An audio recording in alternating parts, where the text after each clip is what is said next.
Okay. Please note, when filing petitions in Marchman Act Court, it is important as the petitioner, so that's you, to understand what may be expected and to note that matters may not always be handled in the way one wants them to be handled.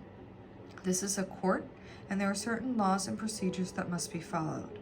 The respondent, your loved one, has certain rights, and these rights will be upheld.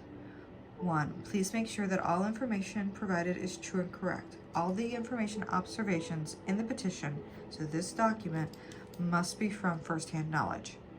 Please understand that by filing the petition, the petitioner, you, has asked the court to become involved in the respondent, your loved one's substance abuse issues. If treatment is ordered, the court will follow all the recommendations of the clinicians. In some cases, the petitioner may not agree with these recommendations.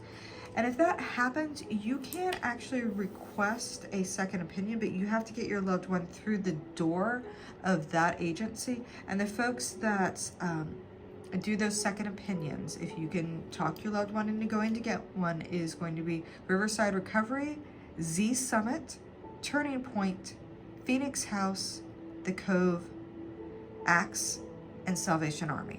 Okay? Both the petitioner and the respondent will be provided with a plan in order to remain in compliance with the court order. If the respondent is a juvenile, the petitioner will be required to provide assistance, transportation, and financial to the respondent in order to follow the court order. If the respondent is an adult, 18 or over, the petitioner can decide what assistance he or she will provide.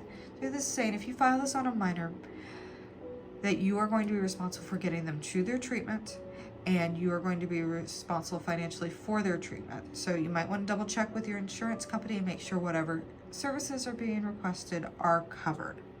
They typically are. It's not usually an issue, but it is something that you need to keep in mind. Please be advised that the respondent will be ordered to provide at least 2 random drug screens per week. In some cases, it may be necessary to order more than 2 random drug screens per week. The respondent, your loved one, will be required to follow the treatment agency's protocol in regards to drug screening. The respondent's failure to submit the drug screens could result in non-compliance with the court order. If residential treatment is recommended, please be aware that there is a very long wait list for admission into a residential program. There is nothing the court can do to decrease the wait time. There are no lockdown residential facilities. If the respondent does not want to stay in treatment, he or she can walk away at any time. However, please be advised that if the respondent, your loved one, does not follow the court order, the respondent will be scheduled to return to court to face an order to show cause. So here's what happens. These facilities cannot fully lock their doors to keep someone from leaving the campus. Okay? It's a safety issue. So your loved one could get there, they could walk out the door. If that happens, the judge is going to set a court date. They are going to demand that your loved one be there for court and explain why they walked out the door. They may be picked up on an order and have to go to jail, so the judge knows where to find them. And that's number 8. In some cases, the respondent may be sent to jail on a civil contempt charge while waiting placement in a residential facility. That is when someone is not following the treatment recommendations, okay? Keep in mind that Hillsborough County Jail is staffed 24/7 with master's level nurses, licensed nurses, regular nurses.